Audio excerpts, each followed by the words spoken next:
Hello everyone and welcome back to the channel. तो आज मैं आपके सामने उपस्थित हूँ वेक्टर एनालिसिस के प्रश्नों के साथ। इससे पहले हमने मॉडर्न अलजेब्रा के प्रश्नों को किया था और इस सीरीज में हम पिछले 5 साल के प्रश्नों को देखेंगे, जिसमें शुरुआत हम 66वीं बीपीएससी से करेंगे, फिर उसके बाद पीछे चलते हुए 60वीं से 62वीं तक के प्रश्नों को करेंगे। तो जब भी समय मिलता है तो मैं आपके समक्ष उपस्थित हो जाता हूँ, लेकिन आप भी थोड़ा सा उत्साह दिखाइए, कमेंट बॉक्स में कमेंट डालिए, ये जिन भी साथियों को ज़रूरत है उनके साथ शेयर करिए, सब्सक्राइब करिए, हर वीडियो को लाइक करिए ताकि मेरा भी उत्साह बना रहे और वीडियोज़ लगातार आए। ठीक है, तो चलिए बिना समय गंवाए हम आते हैं अपने प्रश्न पर। देखिए, ये प्रश्न पूछा गया है 65वीं बीपीएससी में और यह बहुत आसान सा सवाल है। और वेक्टर अलजेब्रा के जो क्वेश्चंस होते हैं ना, वो आपको बोनस मार्क्स देते हैं। कहने का मतलब ये है कि आप बहुत कम मेहनत में 25 से 50 नंबर प्राप्त कर सकते हैं मैथ ऑप्शनल में। इसमें बहुत ज़्यादा मेहनत करने की ज़रूरत नहीं है। और देखिए, एक अगर ब्लॉक आप बनाएंगे तो वेक्टर एनालिसिस और 3D कोऑर्डिनेट ज्योमेट्री आप दोनों को एक ब्लॉक मान सकते हैं। कारण ये है कि दोनों स्पेस को ही डिनोट करता है, स्पेस अलजेब्रा को ही वो रिप्रेजेंट करता है। तो कभी कभी हम 3D के प्रश्नों को वेक्टर अलजेब्रा के मेथड से भी कर सकते हैं और वेक्टर अलजेब्रा के प्रश्नों को 3D के भी मेथड से कर सकते हैं। ठीक है, और उसके अलावा देखिए कुछ जो टॉपिक्स हैं, जैसे मान के चलिए कि सेरेट फेरेट फॉर्मूला है, फिर उसके बाद आपका एक टॉर्सन और कर्वेचर है, ये आपको 3D में दे रखा है। जबकि अगर देखा जाए तो वो एक तरह से वेक्टर अलजेब्रा का पार्ट है। तो इसलिए मैंने कहा कि दोनों मिला जुला रूप है, कभी इधर का पार्ट उधर आ जाता है और इधर का पार्ट उधर चला जाता है। वहीं यूपीपीसीएस के सिलेबस का आप देखिएगा तो वो कर्वेचर एंड टॉर्सन को दे रखा है वेक्टर एनालिसिस में। ठीक है, तो दोनों अलग नहीं है, दोनों को मिला करके पढ़िएगा तो आपका काम आसान हो जाएगा और कम समय में दोनों ही चीज़ें तैयार हो जाएगी। ठीक है, तो चलिए हम शुरुआत करते हैं, अपने प्रश्न पर आते हैं। देखिए, इसमें क्या कर रहा है कि एक फंक्शन दिया हुआ है f = 2xzi - xj + y² और कह रहा है कि इवेल्युएट कीजिए F D V triple integral. DV का मतलब क्या होता है? डीवी का मतलब वॉल्यूम इंटीग्रल होता है और उसको हम लोग dx, dy, dz से डिनोट करते हैं। Where v is the region bounded by the surfaces x = 0, y = 0 and y = 6, z = x² to z = 4। यहाँ पर रीजन दे रखा है। ठीक है, तो यहाँ पर सीधा लिखिएगा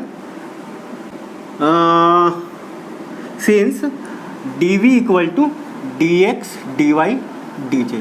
ठीक है, अब देखिए आप क्वेश्चन को ध्यान से देखिएगा तो इसमें आपको पता चलेगा कि बाकी दोनों की तो लिमिट दी हुई है, यानी कि y का और z का लिमिट दिया हुआ है आपको, लेकिन x का एक ही लिमिट दिया है।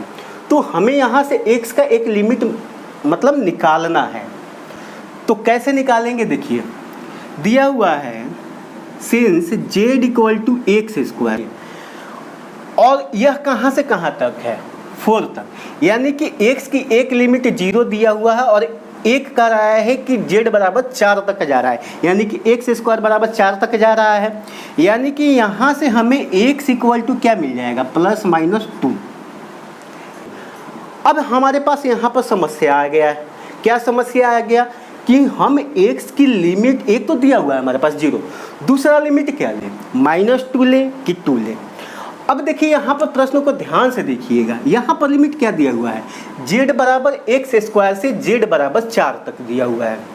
अगर हम चलते हैं z = x² से z = 4 तक, तो जाहिर सी बात है z की एक लिमिट हमें, अगर इसकी लोअर लिमिट देखना हो तो 0 से 4 तक मिलेगा। हालांकि z वेरिएबल है इसलिए z को x² के रूप में ही डिनोट करेंगे, लेकिन अगर हम देखें कि लोअर लिमिट क्या हो सकता है उसका, तो 0 होगा, यानी कि 0 से 4 तक जा रहा है। तो उस तरह से अगर हम x की वैल्यू देखेंगे तो 0 से 2 तक जाएगा, क्योंकि अगर हम -2 लिमिट लेते हैं तो यह -2 से 0 तक जाएगा। समझ रहे हैं यहाँ पर? उस केस में क्या होगा कि अगर हम x को -2 से 0 के बीच में लेते हैं तो z को हमें 4 से 0 के बीच में लेना पड़ेगा। ठीक है, समझ में आ रहा है बात?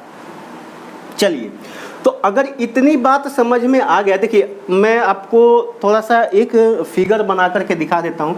हालांकि ज़्यादा बढ़िया चित्रकारी तो मेरी है नहीं, लेकिन फिर भी आपको प्रयास कर रहा हूँ समझाने का। तो देखिए मैं मिटा देता हूँ इसको, आप उतार लीजिएगा। मैं फ़ोटो बना करके आपको दिखाने का प्रयास कर रहा हूँ। देखिए अगर ये हमारा हम 3D डायग्राम बनाए हैं, ये हमारा x हो, तो z बराबर क्या है? z बराबर एक्स स्क्वायर है। तो z बराबर एक्स स्क्वायर अगर ऐसे करें तो इस तरह का ये xz प्लेन में हमारा मिलेगा। ठीक है, उसी तरह से ये भी हमारा मिलेगा। फोटो बढ़िया नहीं बनेगा तो आप थोड़ा सा इसको मैनेज कर लीजिएगा। ठीक है, चलिए अब ये देखिए ये xz प्लेन है। यहाँ से हमारा y कहाँ से कहाँ तक जा रहा है? 0 से लेकर के 6 तक। ठीक है, ये हमारा 0 से लेकर के 6 तक है और ये z बराबर हमारा एक्स स्क्वायर है। और x हमारा कहाँ से कहाँ तक है? तो x अगर हम ये लेते हैं, ये पॉजिटिव डायरेक्शन है, तो ये 2 से लेकर के 0 तक। ठीक है, मतलब अगर हम इसको ऐसे करें तो ये हमारा यहाँ पर आ रहा है। ये हमारा क्या हो गया? वो वॉल्यूम हो गया जिसको हमें इंटीग्रेट करना है, मतलब वो वॉल्यूम हमारे पास आ गया। तो अगर हम लेते हैं z बराबर एक्स स्क्वायर और z बराबर 4 तक, तो जाहिर सी बात है z बराबर 4 हमारा यहाँ पर मिलेगा। तो 0 से लेकर के कहाँ से जा रहा है? x 2 तक जा रहा है, इसलिए लिमिट हम z का कहाँ से लेंगे? एक्स स्क्वायर से लेकर के 4 तक लेंगे। लेकिन अगर आप लिमिट -2 लेते हैं तो आपको पीछे जाना पड़ेगा, ये -2। और हमेशा लिमिट कहाँ से? लोअर से लेकर के अपर तक अप्रोच करता है। तो -2 से अगर 0 तक अप्रोच करेंगे आप, तो जाहिर सी बात है 4 से लेकर के आपको एक्स स्क्वायर तक अप्रोच करना पड़ेगा। ठीक है, तो उम्मीद है कि सारी बातें आपको समझ में आ गई होंगी।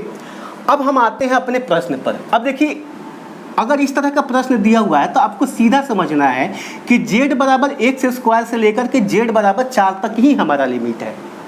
यानी कि इसमें ऑर्डर हम मानते हैं कि जिस ऑर्डर में दिया हुआ है लिमिट हमारा उसी ऑर्डर में होना चाहिए। नहीं तो आप दोनों केस प्रूफ करके दिखा सकते हैं, दोनों करेंगे तो आपका समय ज़्यादा लगेगा। ठीक है, तो आपको दोनों नहीं करना है, ये ऑर्डर दिया हुआ है इसी ऑर्डर में आपको लिख। अगर z की लिमिट इस ऑर्डर में दिया हुआ है तो x की लिमिट हमें किस में मिलेगी? 0 से 2 तक मिलेगी। ठीक है, उम्मीद है कि समझ में आ गया। चलिए हम अपने प्रश्न पर आते हैं। और प्रश्न बिल्कुल हमारा आसान है, बहुत मुश्किल नहीं है। नाउ एफ डी बी, तो एफ हमारा क्या है? ये है। ठीक है, और हम यहाँ पर अपने लिमिट को लिख लेते हैं। लिमिट हमारा क्या है? पहले जो वेरिएबल दिया हुआ है उसके रिस्पेक्ट में आप लिख लीजिए। z बराबर एक्स स्क्वायर से लेकर z बराबर 4 तक, y बराबर 0 से लेकर के y बराबर 6 तक, और x बराबर 0 से लेकर के x बराबर 2 तक। उम्मीद है कि ये मतलब समझ में आ गया कि x बराबर 0 से लेकर के x बराबर 2 तक हमने क्यों लिखा। चलिए, और f हमारा क्या है? 2xzi माइनस एक्स जे प्लस वाई स्क्वायर के, और dv के जगह पर हम लोग dx dy एंड dz लिख सकते हैं। चलिए, इतनी बातें समझ में आ गई आपको। अब हम क्या करते हैं इसको कि अलग अलग कर सकते हैं। अब आपने इंटीग्रेशन पढ़ा होगा तो आपने ये पढ़ा होगा कि अगर I1 प्लस I2 ये दो इंटीग्रल है और हम dx इसको इंटीग्रेट करते हैं तो हम ऐसे भी लिख सकते हैं I1 dx plus I2 dx, ऐसे लिख सकते हैं ना। तो उसी तरह से हम इसको भी लिख लेंगे और I1 I2 इसको मान लेंगे। चलिए, तो I1 बराबर हमारा क्या हो जाएगा? I1 हमने मान लिया कि इसको 2xzi dx dy dz। ठीक है, चलिए यहाँ पर z बराबर हमारा लिमिट कहाँ से कहाँ तक है? एक्स स्क्वायर से लेकर के 4 तक, ये y 0 से 6 तक, और ये हमारा है 0 से 2 तक। अब इसमें क्या करना है कि जो वेरिएबल है के रूप में लिमिट दिया हुआ उसके रिस्पेक्ट में पहले करेंगे, और जो उसके बाद इसमें दिया हुआ है कांस्टेंट के रूप में दिया हुआ उसको बाद में करेंगे। और इसमें क्या होता है कि आप ऑर्डर मायने नहीं रखता। अगर आप इंटीग्रेट करते हैं मल्टी वेरिएबल जो इंटीग्रल होता है उसमें अगर आप इंटीग्रेट करते हैं तो ऑर्डर मायने नहीं रखता है, बशर्ते कि लिमिट हमारा कांस्टेंट दिया हुआ हो। अगर लिमिट कांस्टेंट नहीं दिया हुआ है, वेरिएबल में दिया हुआ है, तो सबसे ज़्यादा वेरिएबल जिसमें दिया हुआ है, यानी कि मान लीजिए जेड है, जेड एक्स और वाई के वेरिएबल के रूप में है तो जेड के रिस्पेक्ट में पहले करेंगे। वाई अगर एक्स के रूप में दिया हुआ है तो वाई के रिस्पेक्ट में उसके बाद करेंगे, और अगर एक्स कांस्टेंट दिया है तो एक्स को सबसे लास्ट में करेंगे। तो यहाँ पर जेड हमारा एक्स के रूप में दिया हुआ है तो इसलिए जेड के रिस्पेक्ट में पहले करेंगे। इसको फटाफट करिए, 2 बाहर रखिए। अब देखिए इसमें क्या होता है कि जिस वेरिएबल के जिसके रूप में आप इंटीग्रेट करते हैं उसको छोड़ करके बाकी को आपको कांस्टेंट मान लेना है। तो चलिए हम 2xi को यहाँ पर कांस्टेंट मान लेते हैं, और z के रिस्पेक्ट में अगर आप इंटीग्रेट करते हैं तो हमारा क्या आ जाएगा, z²/2। कहाँ से कहाँ तक, x² से लेकर के 4 तक। ये लिमिट हमारा 0 से 6 तक हो गया y का, और x हमारा 0 से लेकर के 2 तक हो गया। इसका मतलब ये हो गया कि ये आ गया हमारा 2xi, और हमारा इसका वैल्यू कितना आ गया, तो 4 चौके 16, 4:4 16/2, यानी कि 8 - x⁴। और ये क्या हो गया, dx dy। और ये हमारा लिमिट 0 से लेकर 6 तक और 0 से लेकर के 2 तक। y लिख दीजिएगा और x लिख दीजिएगा। अब देखिए, अब हम इंटीग्रेट करेंगे y के रिस्पेक्ट में, ठीक है। तो हम y के रिस्पेक्ट में करेंगे, बाकी हमारा कांस्टेंट हो जाएगा, क्योंकि y के रूप में कोई भी हमारा फंक्शन नहीं दिया हुआ है, कोई भी y का टर्म है नहीं इसमें। तो जो टर्म है उसको हम लोग कांस्टेंट मान लेंगे यहाँ पर। तो यहाँ पर हमारा क्या हो जाएगा, 16x, ठीक है, माइनस 2x⁵, ठीक है, 2x⁵। और ये हमारा 2 यहाँ पर भी हो जाएगा, ठीक है ना। ये 2 हमारा पर यहाँ पर भी हो जाएगा, और बाई 2, तो 2 कैंसिल हो गया, तो x⁵ आप लिख सकते हैं यहाँ पर। और बाकी y को आपने इंटीग्रेट किया तो y कहाँ से कहाँ तक आ जाएगा, 0 से लेकर के 6 तक, और ये हमारा dx हो गया। यानी कि y की इसकी वैल्यू हमारे पास कितनी आ जाएगी, 6 आ जाएगी। तो हम ऐसे लिख सकते हैं 0 से लेकर 2, 6 × 16x माइनस x⁵ dx, ठीक है। y के रिस्पेक्ट में हम कर चुके हैं। अब x के रिस्पेक्ट में आप इंटीग्रेट करेंगे तो हमारा वैल्यू क्या आ जाएगा, 6 × 16x² / 2 माइनस x⁶/6, कहाँ से कहाँ तक, 0 से लेकर के 2 तक। अब देखिए x का वैल्यू 0 रखिएगा तो 0 आ जाएगा यह पूरा टर्म, तो यानी कि 2 की केवल वैल्यू लिख देंगे तो हमारा काम यहाँ पर हो जाएगा, ठीक है। चलिए मैं इसको मिटा देता हूँ। अब यहाँ पर देखिए बराबर हमारा वैल्यू क्या आ जाएगा, 6। अब इसको ऐसे कर लीजिए, और 16 × x की वैल्यू कितनी है, 2² मतलब 4/2, ठीक है। चलिए, माइनस 2 का पावर 6 कितना हो जाएगा, 64/6 माइनस 0, ठीक है। x के वैल्यू 0 रखेंगे तो 0 आ जाएगा। यानी कि अगर 6 से मल्टीप्लाई कर देंगे तो हमारे पास आ जाएगा, इसको कर दीजिए 2, तो 32 × 6 माइनस 64, ये 6 कैंसिल हो जाएगा। यानी कि ये हमारा हो जाएगा 64, आप कॉमन लेंगे तो कितना हो जाएगा, यहाँ पर 3 बच जाएगा, 3 माइनस 1, यानी कि 64 × 2 = 128। यानी कि I1 की वैल्यू हमारा कितना आ गया, 128 आई था ना, यहाँ पर आई को हमने छोड़ दिया था, तो यहाँ पर आई बाहर आप लिख दीजिएगा, ठीक है। ये हमारा आई बाहर हो जाएगा, और ये हमारा 6i × इतना हो जाएगा, यहाँ पर 6i। चलिए, तो ये हमारा हो गया 128i, I1 की वैल्यू आ गई। अब चलिए I2 में चलते हैं। Let I2 equal to minus x j d x d y d z, x square से लेकर के 4 तक, 0 से 6, 0 से 2। ठीक है, चलिए अब माइनस एक्स जो है माइनस को बाहर कर सकते हैं या रहने दीजिए, कोई प्रॉब्लम नहीं है, बराबर हमारा आ जाएगा।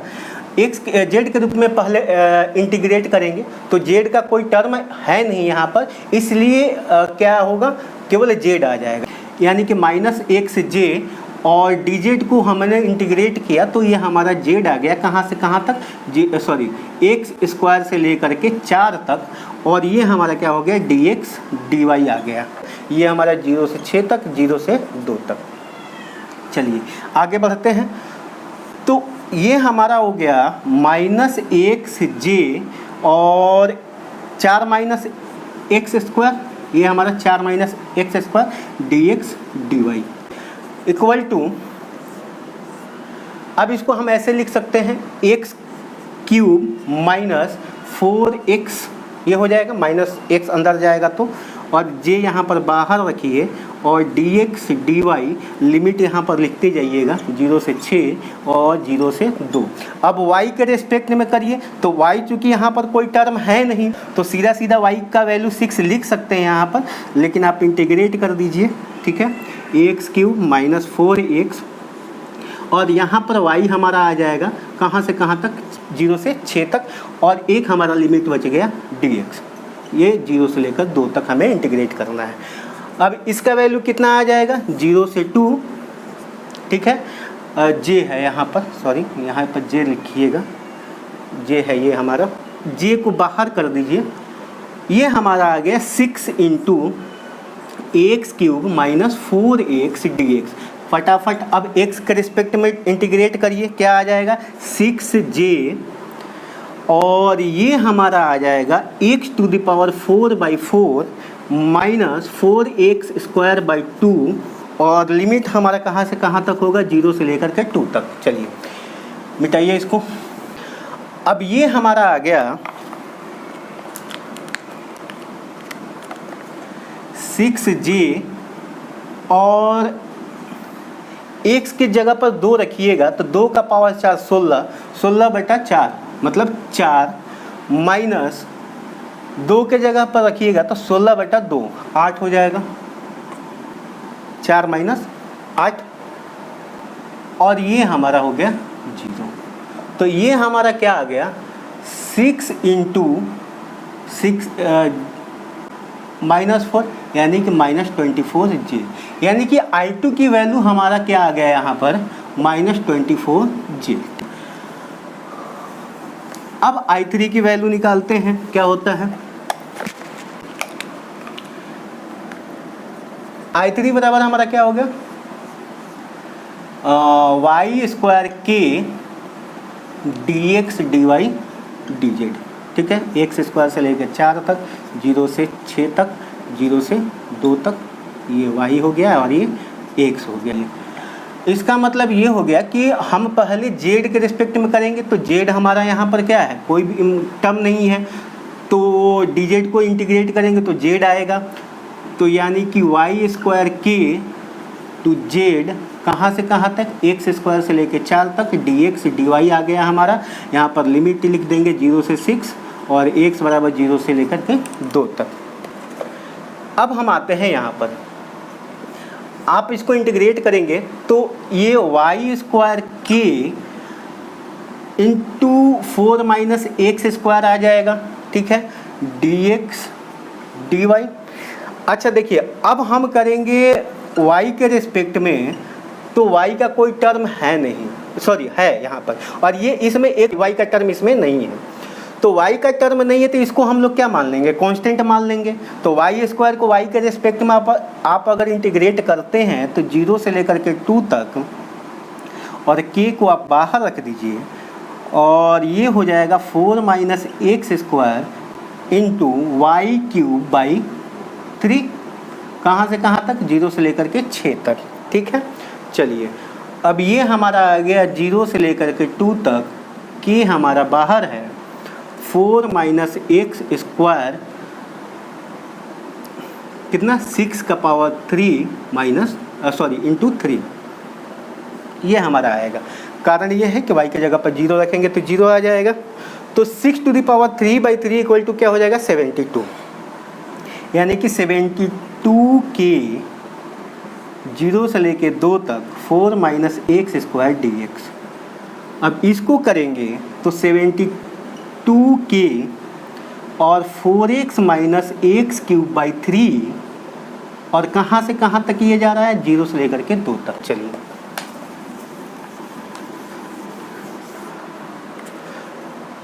अब ये हमारा बराबर कितना आएगा 72 के इंटू 4x यानी कि 8 माइनस 8/3 और माइनस 0 हो जाएगा, ये माइनस 0 हो जाएगा, ठीक है ना। चलिए यानी कि 72 इंटू 16/3 इसको करेंगे 8 माइनस 8/3 तो 16/3 हो जाएगा कि अब ये हो जाएगा हमारा 24 गुना 16 के, और इसको आप अगर मल्टीप्लाई करेंगे तो ये आ जाएगा आपका 384, ठीक है। मल्टीप्लाई एक बार कर लीजिएगा, शायद सही है। 24 गुना 16 384 आना चाहिए। चलिए तो इसको मिटा देता हूँ। तो ये हमारा I3 का वैल्यू हो गया, इसलिए देयरफॉर